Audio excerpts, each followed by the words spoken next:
Welcome to Wisdom for the Present, where we take ancient truth and bring it into clear, modern understanding.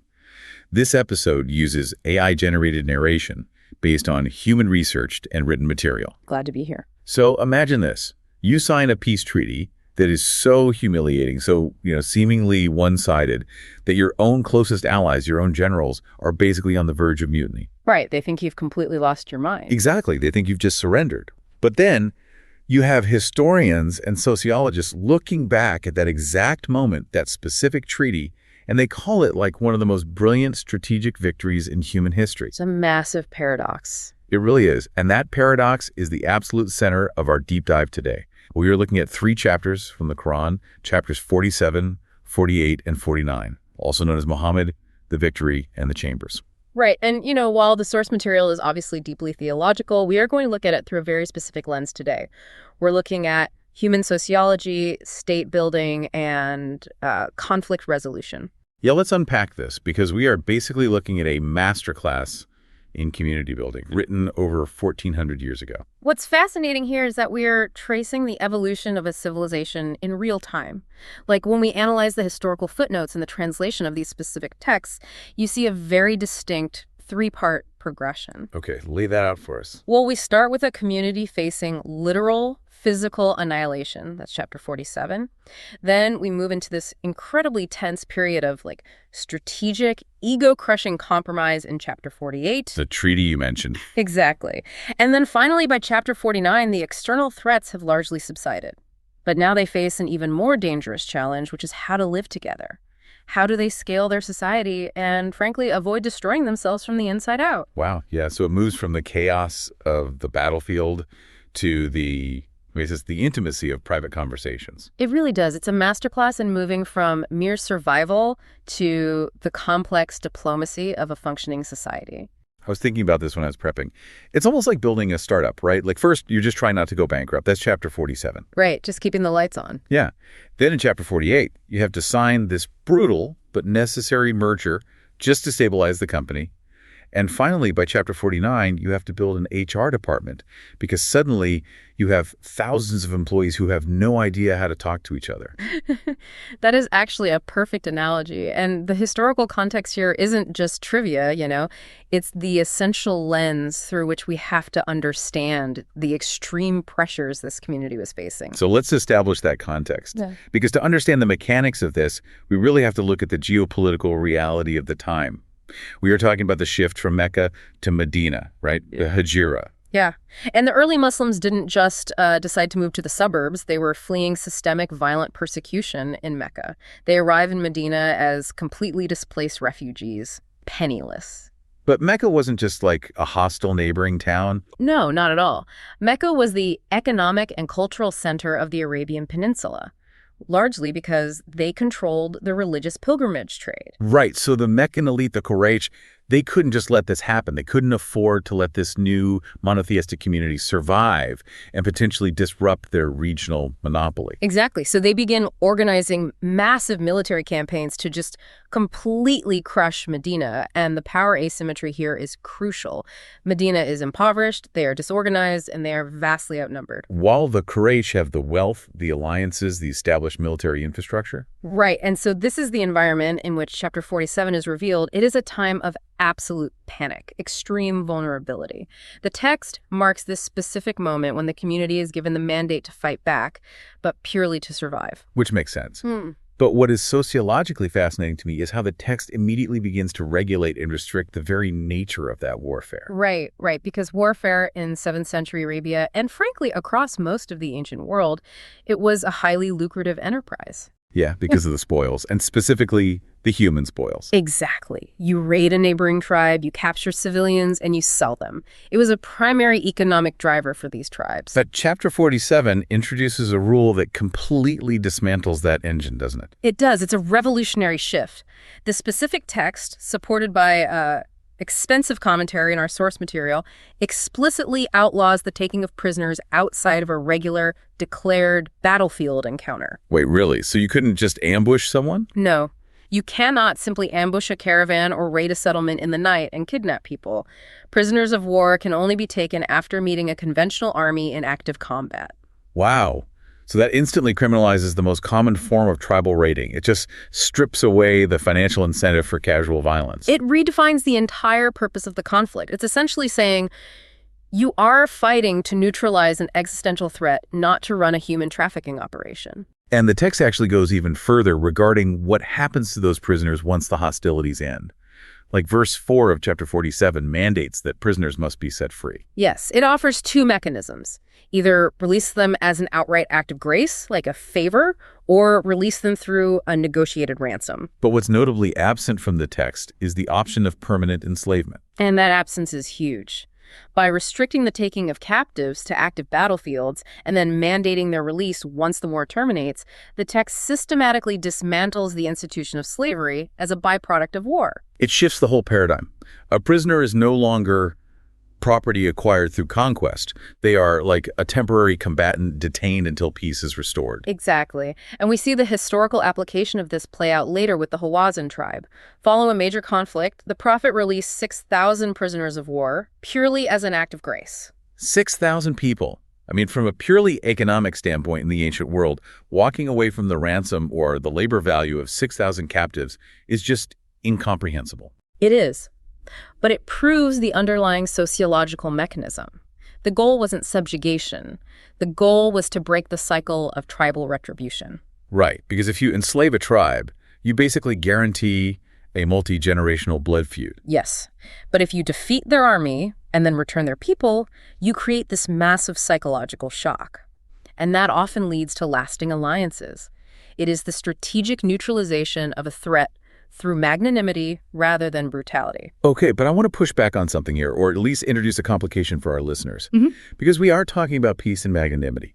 But if you actually go and read chapter 47, you're going to encounter some incredibly intense, violent language. Yes, you will. Like verse 4, right before it gets to the prisoner release protocols, literally commands the believers to smite the necks of those who disbelieve in battle. And in a modern context, isolated quotes like that are frequently weaponized, right?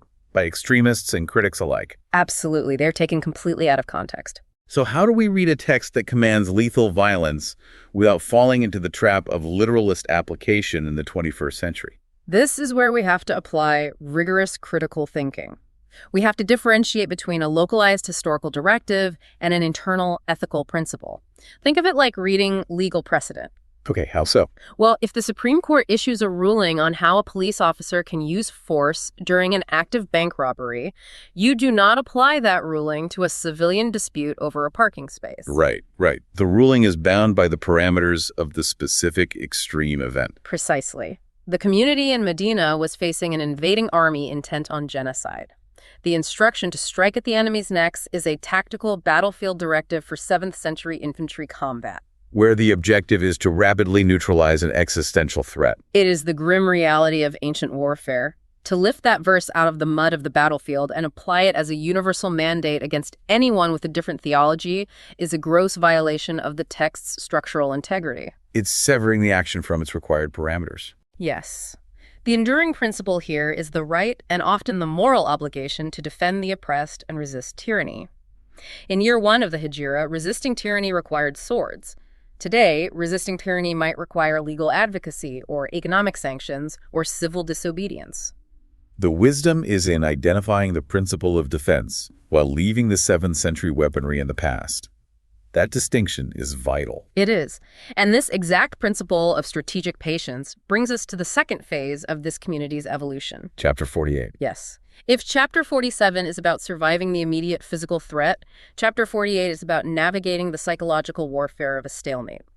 This is the era of the Truce of Hudaybiyah, which happens around the 6th year after the migration to Medina. Right. Let's break down the mechanics of this truce, because this is where the historical data gets incredibly tense. It's year 6. The Muslims, about 1,500 of them, march from Medina toward Mecca, but they aren't marching in military formation, right? No, they are unarmed. They are wearing the traditional unstitched garments of pilgrims. They intend to perform a peaceful religious pilgrimage to the sacred sanctuary in Mecca. But the Meccan leadership intercepts them at a place called Hudaybiyah, just outside the city limits, and they basically blockade them. Yeah, the Meccans are caught in a massive political dilemma here. On one hand, Allowing the Muslims to enter Mecca and perform the pilgrimage would be a huge public relations victory for Medina. It would prove they have a legitimate right to access the religious center. But on the other hand, slaughtering unarmed pilgrims during the sacred months would destroy Mecca's reputation across the entire Arabian Peninsula. They were supposed to be the safekeepers of the sanctuary. so they can't let them in, but they can't kill them either. Exactly. So we end up in this grueling diplomatic standoff in the desert. And the resulting treaty is just a masterclass in asymmetrical negotiation. I was looking at the specific terms outlined in our source material, and they are so incredibly difficult to digest. They really are. Like, the Muslims agree to turn around and go home. No pilgrimage that year. They agree to a 10-year cessation of hostilities. But the clause that nearly caused a revolt among the Muslims was the extradition agreement. Oh, the extradition clause was brutal. Tell us how it worked, because it seems so unfair. It was completely unequal. If a Meccan defected and fled to Medina, the Muslims were legally obligated to return that person to Mecca. However, if a Muslim renounced their allegiance and fled to Mecca, the Meccans were not obligated to return them. That is a profoundly unequal term. It implies a hierarchy where Meccan sovereignty is respected, but Medinan sovereignty is completely ignored. And the psychological impact on the Muslim camp was devastating. I mean, think about it. These were people who had been tortured, exiled, and had fought multiple wars for their freedom. And now they have to sign this. To accept terms dictated by their oppressors felt like a catastrophic regression. Umar, one of the most prominent and fiercely loyal companions, openly protested. He couldn't reconcile the belief that they were on the side of justice with the reality of signing a humiliating document. Their collective ego was just demanding a performative victory. They wanted to fight for their honor right then and there. Right. And honestly, this is exactly where our modern culture gets stuck. Oh, absolutely. We're obsessed with the clapback, right? The immediate vindication, the absolute refusal to look weak. We equate any concession with total defeat. Yeah, whether it's politics, business, or just Twitter. Exactly. If a company is in a hostile merger negotiation, or two political parties are deadlocked, or even if two family members are fighting over an inheritance, the advice is always, don't back down, don't let them win. But yielding on a short-term, ego-driven point to secure a long-term structural advantage is often the far more sophisticated move. Because the text of chapter 48 entirely flips the paradigm of what constitutes a win. Like, immediately after this deeply unpopular treaty is signed, the opening verses chapter 48 is revealed, and it declares, surely we've given you a clear victory. It doesn't call it compromise, it calls it a supreme triumph. Which is wild. How does the sociology of that actually work? How does conceding an unequal extradition clause lead to a clear victory? It works because of the sociological mechanism of open borders and the free exchange of ideas. For 6 years, the only interaction between Mecca and Medina had been on the battlefield. And when you're at war, your opponent is just a monolith. Right. They are a threat, a caricature. You cannot hear their philosophy or observe their society because you are too busy trying to survive their swords. The Truce of Hudaybiyah stopped the bloodshed and opened the borders. It removed the threat response entirely. Exactly. Without the immediate threat of violence, Meccans began traveling to Medina for trade. They observed the social structure, the equitable laws, the way the community cared for its poor. And the Muslims could travel and speak freely without being attacked. So the ideology was finally able to compete in the marketplace of ideas without the distortion of war. And the demographic data is the ultimate proof of the strategy.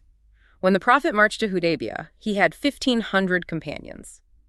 2 years later, when the truce was eventually broken by the Meccans and the Muslims marched on Mecca, they did so with 10,000 people. 10,000 in 2 years. Yes. The population grew by over 600% in 2 years of peace, completely dwarfing the growth during 6 years of conflict.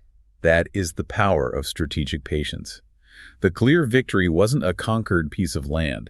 It was the conquest of hearts and minds made possible by just laying aside the ego. It's a profound shift in perspective. I think this is a perfect place to introduce a modern application we can pull directly from this text.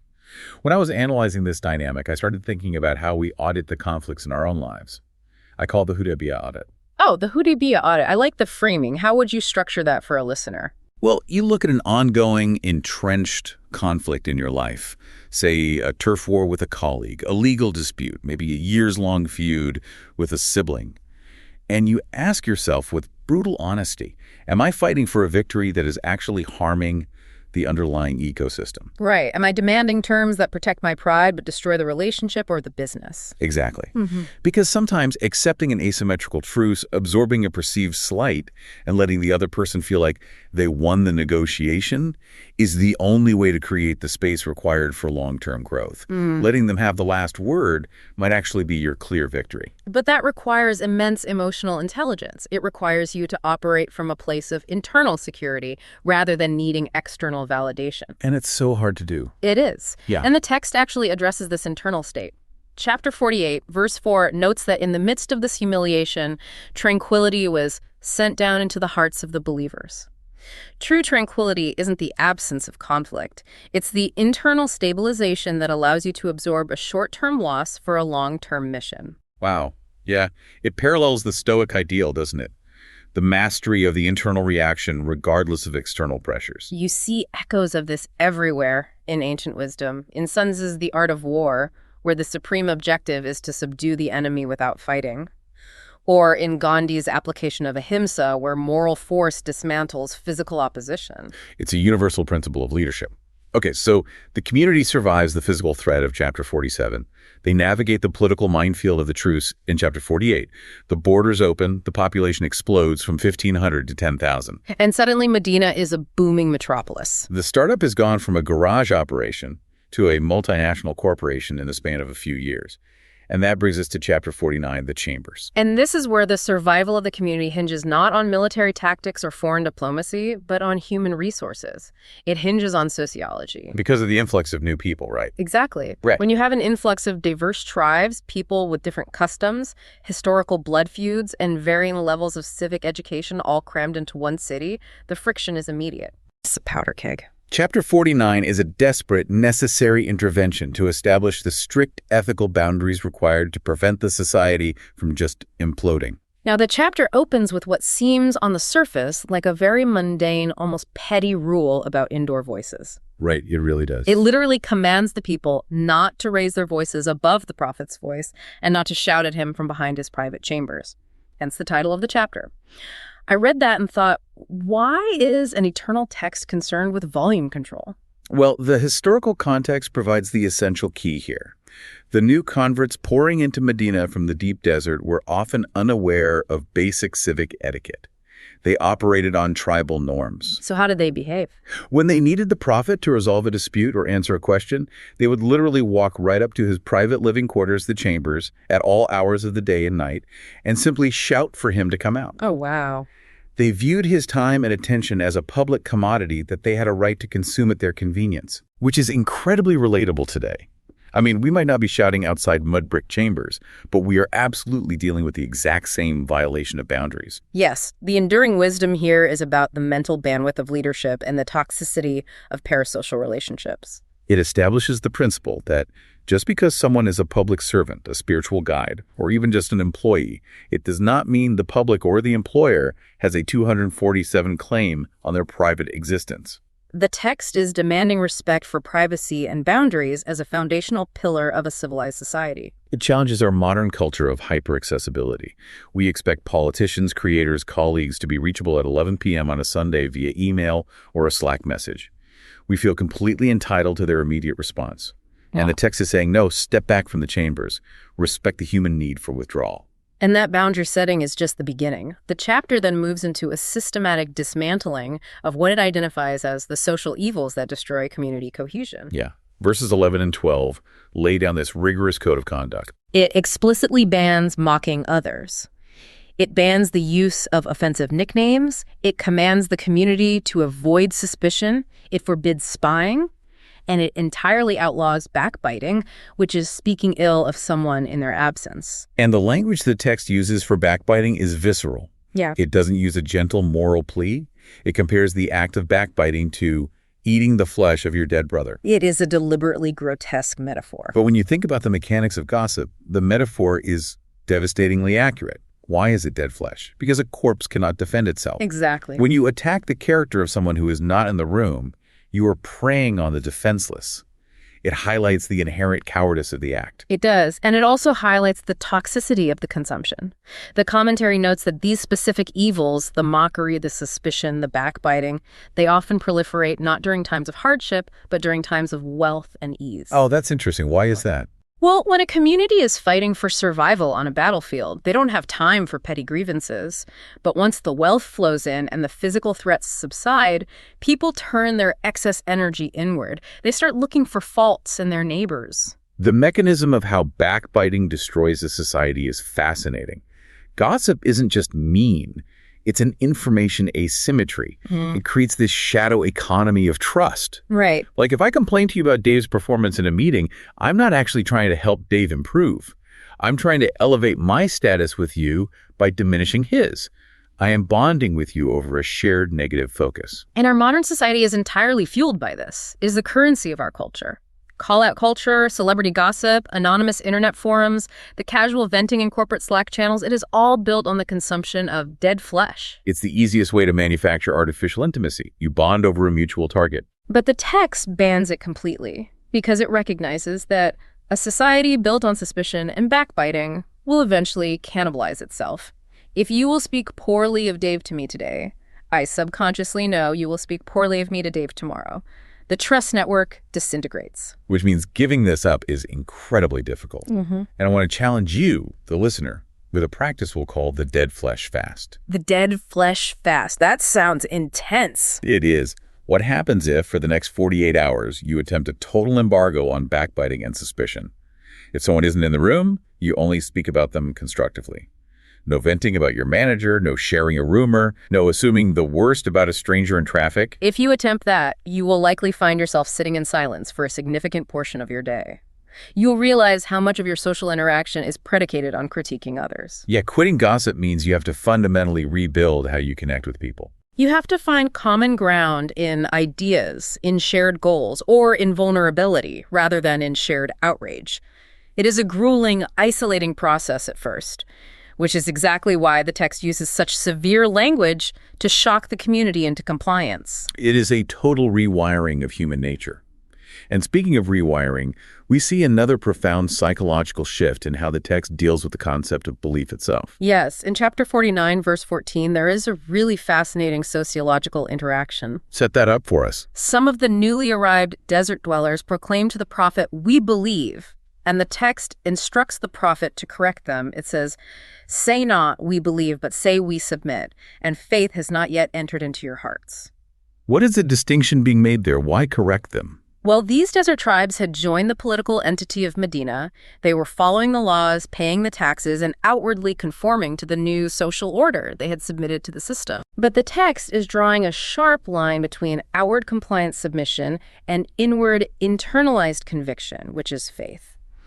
The text is validating their political integration, but refusing to let them conflate behavioral compliance with spiritual or moral transformation. I love this. It's the difference between wearing the team jersey and actually understanding how to play the sport. Yes, exactly. In a modern context, this is a devastating critique of performative culture. Think about corporate environments. A company can have integrity and transparency painted on the wall of the lobby in giant letters. The employees memorize the core values. That is submission. But when a product fails a safety test, does the company recall it at a massive financial loss, or do they bury the report? The action in the dark reveals if faith has actually entered the heart of the organization. It perfectly applies to digital activism as well. Changing your profile picture to support a cause or posting a trending hashtag is submission to a social expectation. It is visible compliance. It's easy. Right. But actually dedicating your weekend to working quietly at a local food bank without broadcasting it on social media, that requires the internalized conviction of faith. The text forces the listener to constantly audit their own motives. Am I merely signaling virtue to maintain my status in the tribe, or do I actually possess the virtue? That is a profoundly uncomfortable question, but it leads us directly to the climax of this sociological blueprint. If you are dismantling tribal behavior, the gossiping, the performative signaling, the superiority complexes, what do you replace it with? How do you unify this massive, diverse population? Exactly. And that brings us to our fourth key insight. found in chapter 49, verse 13. And honestly, this might be the most socio-politically dangerous verse in the entire text for its time. It is a direct assault on the foundational structure of the ancient world.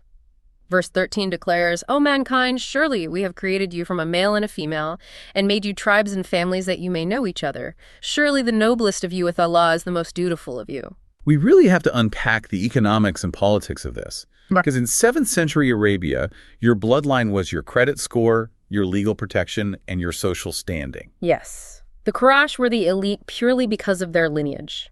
So banning tribalism wasn't just a nice thought about equality. It was an economic revolution. It threatened the power structure of the entire region. Our source material emphasizes this exact point. The verse lays down the broadest possible basis for human brotherhood.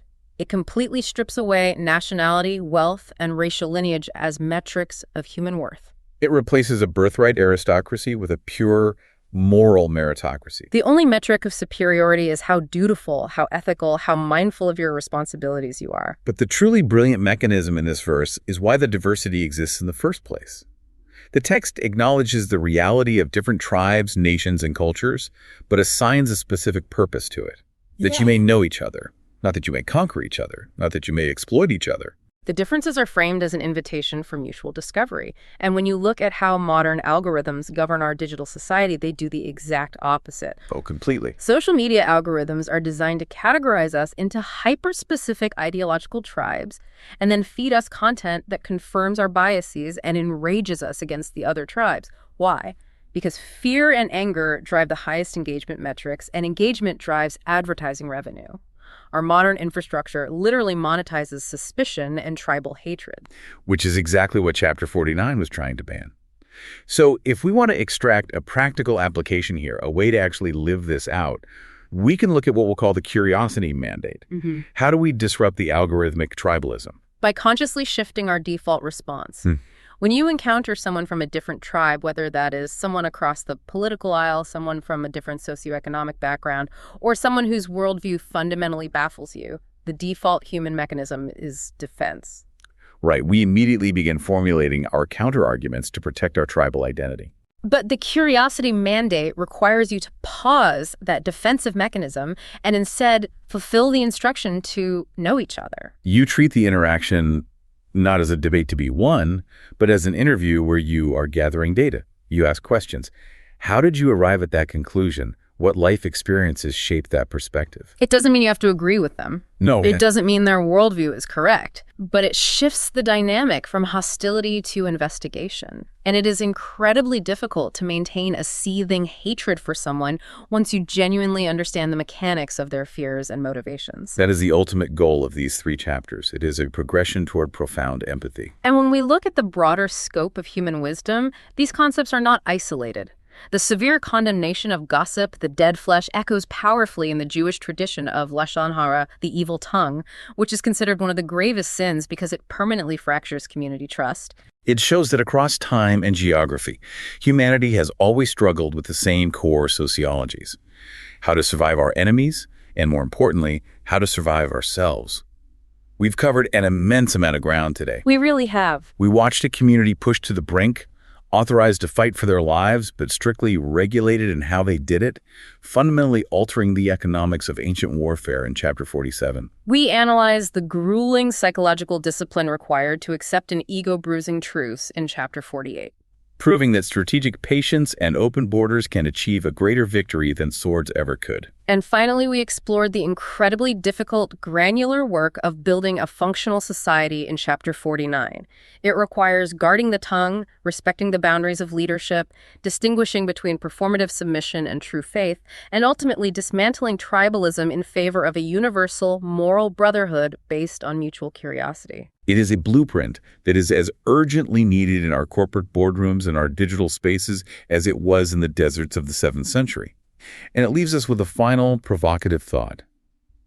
As you navigate your life this week, your family conflicts, your workplace dynamics, your consumption of news and social media, which phase are you operating in? Are you acting out of the panic and defensive hostility of Chapter 47? Are you cultivating the strategic patience and long-term vision of Chapter 48? Or are you doing the quiet, agonizing, beautiful work of Chapter 49, guarding your words and choosing curiosity over tribalism? That's the heart of this section. This is Wisdom for the Present, where understanding leads to clarity, and clarity shapes how we see and live. We'll see you in the next episode.